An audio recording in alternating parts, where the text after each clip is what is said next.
Tokios savotiškos rungtynės, kaip pasakau, 15 minučių išėjo vaikinai, truputį nepatiko pirmas kėlinys, ypatingai pradžia ir pirmo kėlinio galas, nes padarėm pakankamai neblogą rezultatą 2-0. Kai sakau, po to pradėjo gynėjai visi, kam neliūdna bėgti į puolimą ir varžovas nubaudė ir dar momentą turėjo, tai po pirmo kėlinio turėjom labai rimtą ir stiprų pokalbį. Ir aš galvoju, kad tas pokalbis sudirbo, nes, sakau, komanda norinti kažką nuveikti ir siekti rezultatų turi kokybę rodyti visas 90 minučių. Tai jeigu taip imant visumoje, žinau, kad mūsų komanda geresnė, bet esmė nešti tą žinią iki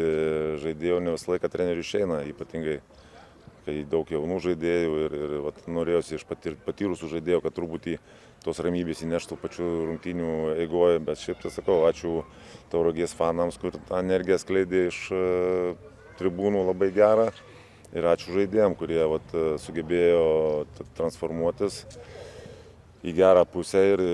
užkūrė pirtį antrą kėlinį ir įmušėm daug gražių įvarčių.